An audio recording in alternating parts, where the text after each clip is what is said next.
Thanks for joining me today. So just to obviously kick things off, a bit about yourself. You've had a number of important roles within the energy space, specifically leading Free Supply, retailers, iSupply, ESB Energy, and So Energy, as well as the oversight role with Northern Power Grid.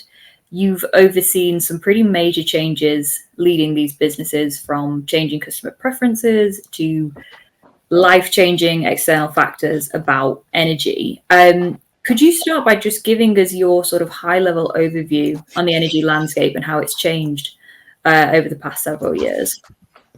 Yeah, I mean, I think what's really been a driving factor for so much change is what we would call the energy trilemma. So the fact that we are trying to ambitiously drive for climate change goals that have been committed by 2050. The UK has been amongst the front runners, I would say, in that global transition towards cleaner energy sources. And certainly the energy mix in the UK has moved away from coal as being primary source. I think that's now down to less than 2% of power generation. It won't be long before it's completely phased out. And we're seeing renewables grow, which is a really big driver for change. I think almost 40% of power used is now from renewable sources. So there's been a real big shift in terms of that energy mix. There's a piece around energy independence, which obviously was driven by a strategy to reduce our reliance on Russian oil and gas.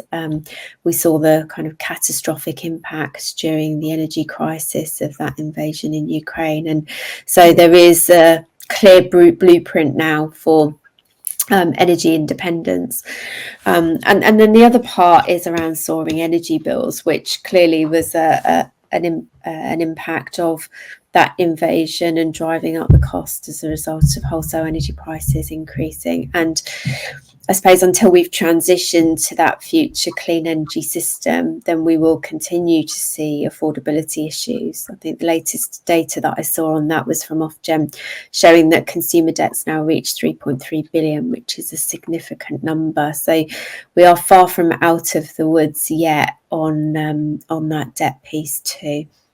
Yeah, I mean, the affordability issues is going to be huge, and we're going to touch on that later, because that's just going to be such a big part of this. What was it like running supply through the energy costs and sort of balancing that priority? What do you think, in your opinion, what does the future look like for those energy companies? So I think for me, energy retailers retain a really important role in the lives of customers, and part of that is because they have a really intimate touch point. So they are in homes, they're installing smart meters, they are the ones that customers go to in order to seek advice and information. I think that will continue to be the case. But I think that will change. The role of those suppliers will change as we see consumers move into prosumer relationships where low carbon technologies are adopted, and suppliers are going to have to evolve the services and products that they offer in order to accommodate that changing and evolving customer needs. So I think the suppliers have been quite instrumental in supporting customers through the energy crisis. But now that we are almost out of the other side of it, dare I say, and that their markets are a little bit more stable than they have been, I think it's an opportunity for them to really reset and rethink about what that future landscape looks like for them.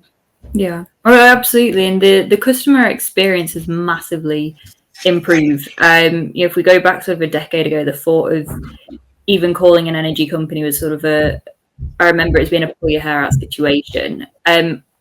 Obviously, with your communications background, I think that's been a pretty important factor in helping see change. It's important in this process of putting the customer first. How do you think that necessarily gave you sort of a fresh perspective on what is to improve the customer experience and how it has improved? So I think, I mean, it sounds really obvious, but having worked across lots of different sectors and largely in retail environments prior to coming into energy, if you put the customer at the heart of decision making genuinely, then and think about the needs that they have and how organisations can meet their needs irrespective of the situation, then communications is a really big part of that, because it has the potential to impact so many business metrics. So whether a piece of communication drives a response, whether it is targeted to provide the right information for different types of customers, particularly vulnerable customers, recognizing in particularly situations where customers will find it stressful, that actually you can offer reassurance by talking to them as if they're humans with empathy. My observation on coming into the sector is that the energy is incredibly complicated. There's lots of industry speak, lots of stuff that means nothing to the average consumer, and legacy processes have been designed by engineers. And whilst that, you know, that has been brilliant in sort of serving up to a point, as customers' needs have evolved, actually the change hasn't kept pace to meet their needs brilliantly. And it's only by walking in a customer's shoes that we make better decisions on ensuring that customers feel part of this, and it's a shift that is a positive one rather than being done to, if that makes sense. Yeah, absolutely. I mean, one of the things that we definitely saw happen in the market where some customers might have felt like it was being done to them is when they're being told that they're migrating over. We've seen that happen with some really big energy companies, like bulb customers moving to Octopus, and you don't necessarily you might initially feel like you don't have a choice in that. You're again being told that it's happening. With ESB and So Energy, what was the process like migrating those customers over, and what do you think makes for a really successful migration? I mean, we saw lots of suppliers that failed through the crisis, and I think you're right that actually a lot of customers will have felt out of control because those processes were done to them. But for me, a really good process or any kind of transformational change, it involves an element of mapping the journey from a customer perspective. So it's really clear what is going to happen to that customer, what they're going to experience at all of the various stages. So being really clear about what happens externally, but also what happens internally, how that customer is moved through various stages. How we communicate is clearly really important, but also there is an element of how we make sure that any transition that happens really considers all of the steps and clear accountability on which supplier, whether receiving or giving, has particular actions, so that those are documented. There's a process of collaboration around making sure that there is a handoff between when the customer moves through various points of that. I think that also, if we think about consumers, they will having clear expectation management on what is going to happen and what isn't going to happen at those various stages will help to drive lower contact levels. So there's so much that can go wrong in these processes. Something will invariably always go wrong for somebody. But what will happen if a customer hears nothing is that they'll fill that void, that silence, with assumption and speculation, and that's what drives contact and leads to frustration. So I think that's really important. And then one of the biggest things is just keep it simple. Like, the customer shouldn't really have to do anything at all. Actually, it should just happen. I mean, I think this is one of the big things that with energy particularly, if you go abroad with your mobile phone, you don't have to really do anything, do you? You don't have to go and find particular networks to sign up to. It just automatically happens for you. And it's super easy. And wouldn't it just be super easy for energy customers to just have this stuff taken care of, so that we don't force them into laborious processes that are over-engineered? And that's the other thing. They don't sometimes as well. No, exactly. And sometimes we look for the solid gold, Lamborghini version of these processes, when often 80% is good enough. Do you think all energy management systems, they're starting to become more automated, but it's that question of should they be? Should customers have to think about energy uses or usage, or should it, sort of just happen? Is it being designed with the customer in mind? Like, for example, charging your car overnight, deciding when to draw down from the grid. Should that just be a part of the system? Is that doable, or is this something that customers are always going to have to actively think about when to do it? When is energy cheapest? When can they access it? Or move to more of, like you said, with the phone example, is that what we should be aiming for? I think it's really interesting when you actually look at technology and the potential that it has to support customers on this journey. We have a significant transition. I mean, the way that it's being described is as if it's almost the next revolution, isn't it? To transition to a more sustainable energy future. And if we expect customers to do all the heavy lifting and to do that themselves, it's unlikely to happen. So finding ways to make it easy for customers, and whether that is brilliant schemes like the warm home prescription that really understands a customer particular need and provides a solution that makes it simple for that customer to get the energy, the warm home that they need in order that they shouldn't become poorly.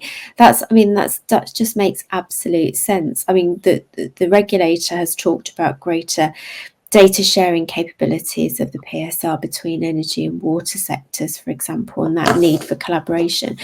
If you're on a priority services register, then actually should you be on all registers, and then there should be benefits of sharing there. I think technology has a big role to play in this to accelerate the journey to net zero, but also to simplify it and to provide that for customers. And that might well be, if we look at things like at the moment with the winter flexibility, the demand shifting, customers will actually turn their power off and sit there in the dark for relatively small sums of money, but they do it manually because they're engaged in the process. And I think that is something that has come out of the crisis with the Ukraine war. Actually, people are more engaged in energy because they have to be, because it's a bigger topic. It makes up a bigger part of their household income expenditure, a bit as a proportion of their income. And so that presents us with sort of opportunities. If we think about it, there are home owners who are savvy, who are using smart plugs and Alexas and setting dishwashers and various other things to go off, run at night at the same time as their electric vehicles are charging to benefit from cheaper rates, or whatever that might look like. So I think technology can be a huge enabler in this process. The one caveat I would say is that we need to make sure that we don't leave anyone behind, and therefore those that presently are the ones that are in debt and struggling with paying as a result of the affordability issues. We really need to think about how we can bring them on this journey too. Absolutely. And it is such a shame that people were being left behind. And it sounds like typically the people who got left behind on that were probably the people who needed it the most, who needed that reduction in energy cost. And yet they're the ones who couldn't afford necessarily to make that initial investment to allow themselves access to cheaper energy. I mean, the energy crisis, you oversaw energy companies through this. Customers had little control over those external factors that sometimes meant they couldn't afford their energy bills. How did you see that energy crisis affect the uptake of renewable energies? My observation is that we have a market now whereby we've got this sort of two-tier essentially. I mean, that's broad sweeping generalizations, but those that were able to invest in technologies like solar panels and batteries and saw them as investments certainly did so. And we saw, I think, over the last 2 years, a move from about 3.5% to 75% of homes now having solar panels on their properties, right? So it's a really big, significant uptake, a shift in uptake. But for those at the opposite end of the spectrum, they are still in a position where actually the initial investment is so far out of reach that it means that that's just not a consideration for them. Now, there are all sorts of barriers that we have. For example, 40%, 50, just under, I think just over 40% of homes are rented, and so you'll have homeowners that don't have the capacity or the potential to actually influence whether or not their homes have insulation or energy efficiency measures installed, or actually whether the landlord will invest in those low carbon technologies that makes it cheaper and easier and more affordable for consumers to have a better home. So I think that is something that is quite challenging and that needs a very much joined up approach. But certainly for those that have been able to afford it over the energy crisis, we have seen an uptake.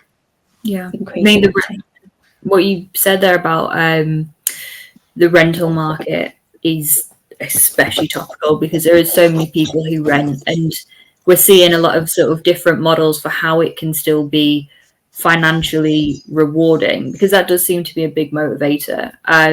How it can be financially rewarding for a landlord to make those investments for the consumer to then sort of benefit from it. And it doesn't sound like the most straightforward business model to sell them on, but we are seeing some interesting things going on in the US. So hopefully we'll see more of that over in the UK as well, because as you said, renters is a big part of our housing market, and we need to consider those customers as well. I mean, as you said as well, Ofgem has published a lot of data about debt, affordability, wholesale prices. I want to talk about the price cap policy, because that was obviously meant to protect consumers. We actually saw a lot of flaws with that policy. I mean, how would you say we can make that mechanism more effective? So the price cap was never really designed for the market conditions that we are operating in now, and I think it was, it's very much designed as an intervention to protect a specific group of customers from what I would call sort of price gouging. And what we saw during the energy crisis, that it operated a bit more as that sort of de facto price for almost all consumers. It essentially froze all market competition, which was not what it was intended to do. And what we're now seeing is that tariffs are priced there or thereabouts at the price cap, and they have been for the last couple of years. And so the way that the mechanism works is to mutualise a number of costs across energy consumers. So whether it be the costs for those failed suppliers, or there's a debt allowance within the price cap for consumers that are not paying energy suppliers for their bills. When it was introduced, it was very much about consumer protection and preventing customers from paying unfair costs by limiting how much suppliers can charge, and that created an element of stability because it smoothed the impact of those price increases over time, especially during periods of volatility. But I think what we are now exploring is whether or not actually it's better for more targeted support to be introduced. For example, a social tariff has been floated around as an idea, which really supports those in low incomes, and that the government or the industry would then subsidise bills for those that are perhaps more vulnerable or facing affordability challenges. And that's something that has gained a lot of support recently, but I think that the appetite to change when there is so much change going on in the sector perhaps isn't there in the short term, and it might well be that there are other solutions that are considered as well. Things like introducing GB energy will help in the long term, but it's definitely not going to provide us with any short-term gains, in my view. Okay, that's actually a really interesting point, and I'm so glad you brought that up, because GB energy is just so topical right now. But like you said, that is really more long term. There could be a lot of reward there. Short term, we need to think about energy engagement. And with factors that increase customer engagement, obviously, I think customers are becoming way more savvy towards it now. They're seeing, well, we've seen a lot more customers participating in energy transactions. What would you say has been one of the key things that got energy engagement to increase? Was it gadgets, smart meters and things like that are now a lot more understandable? Was it necessity on price? Was there like a big catalyst to increase in that engagement, or was it a mix of things equally? Yeah, I mean, I do think that affordability is a key driver, and I think that for a long time, customers didn't have to necessarily worry about their energy bills. And so the silver lining out of the crisis, which has been very problematic for lots of individuals in all sorts of different circumstances, for a variety of reasons, has increased engagement, and that is largely driven by price, because people had to be. But I do think that there is a tipping point that's coming whereby it's actually a bit cool to talk about the technologies that you've got in energy. And like, I mean, certainly at my Christmas dinner table, we definitely talked about, EVs and heat pumps and adoption of low carbon technologies. But smart meters unlock the benefits of that. And you're absolutely right that energy suppliers have been very focused on how they can engage positively in a way that allows us to ensure that consumers are really benefiting from those low carbon technologies when they can at a point in the future. I mean, the smart meters will enable suppliers to have more accurate data. They allow customers to actually understand where their usage is coming from. I think that some of the data that's been shared recently by Citizens Advice would suggest, though, that customers, 3 in 5 customers or homeowners or households are struggling to find energy efficiency advice, or to know where to go to get that energy efficiency advice. And that's a staggering number, 3 in 5. And we have to make sure that, as well as the technologies being there to enable the energy transition, we also make sure that the information and the advice and the support and guidance is there, so that customers have not just the awareness and the engagement in energy, but then actually know what to do as next steps. I like to sort of think about it as stages that customers go through, stepping stones almost to an energy transition to a more low carbon life personally. And that smart meter really is one of the first steps that enables customers to take that journey. Yeah, I mean, this is why it's so important that we're considering it from the communication standpoint, because too often the technology is created, but then for your average customer, it's not understood, it's not easily accessible. I mean, like you said, smart meters are so important. I've often heard of EVs getting referred to as the tipping point. Why do you think that is for your customer? That's when they really start to change their engagement levels with energy. So, I mean, tipping points are usually a concept around, changes in customer habits that when a new technology or behaviour becomes widely adopted. But for an individual, there's also a tipping point at which their skepticism or behavioural inertia shifts, and actually they become quite motivated to accepting a new way of being. And when you get an EV, you get used to filling that vehicle with a different type of fuel. Yeah. And so you understand what a kilowatt hour is, perhaps in a way that you didn't before, because you can directly translate it and relate it to the miles that you drive, the distance that you need to go, and how long it takes to charge that battery in that car. So it's a point at which customers are forced into engaging with actually what does electricity mean when it comes to transportation. So I think that that's why people call it a tipping point.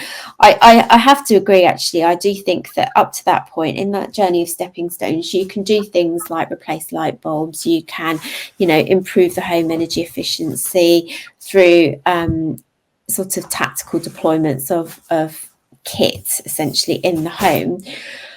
When you get an EV, you think about energy in a different way, and actually shifting behaviours, because you have to drive in a slightly different way, you have to charge in a different way rather than stopping for petrol, means that when it comes to home energy optimization, you're more informed, and you're in a position where actually those solar panels and the batteries, or the battery in your EV through vehicle to grid or other things, can be used, and that customers can really benefit from it.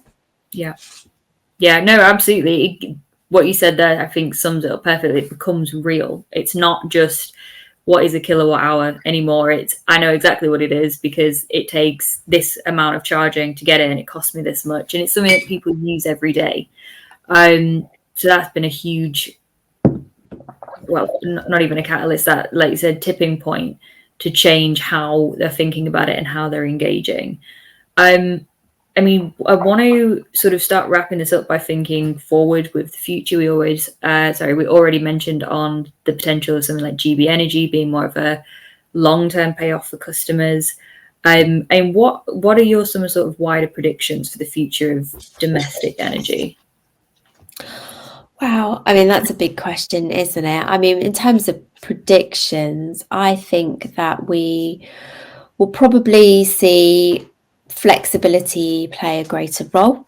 I mean, that is certainly something with the rise in virtual power plants, particularly in aggregating homes and businesses to help support the grid, and even potentially offset some of those costs of upgrades and reinstatements. So I think that's really interesting as a theme. Technology will invariably become a really big part of that, as will data, actually, as we think about how energy moves from being one way to a two-way flow through the system, and how we make sure that consumers are taken on that journey, I think, is a really important part of it. We'll see more investment in renewables. We will absolutely transition to a greener fuel source more holistically, and hopefully in turn that will reduce our reliance on external sources. I think that there are all sorts of things that need to be considered. Greenwashing is a really interesting one, because I think customers have certainly become a bit wiser to it, and also there's been a bit of distrust in the energy system from consumers, which has been eroded through all sorts of scandals and sensationalist headlines. And so we need to be in a position where actually that supports this transition a little bit better. So there's an interesting stat I read that I think if we're thinking about the future energy market, that actually by the late 2030s, more than a tenth of annual electricity generation could be curtailed, according to National Grid's ESO. So that's 10% of electricity generation, and so I think that for me, that's like heat flexibility is going to be arguably one of the biggest enablers of the low cost transition to renewable energy, and so that connection to customers as part of that is super important. Yeah, because again, it's always about pairing, not just the generation side, but the energy reduction as well. How are we more effective with the energy that we've got? And you made a really interesting point there about greenwashing. Customers have been affected by it. They have had their trust eroded, which has been really unfortunate to see. And that's from a lot of companies who make these sort of false claims. Again,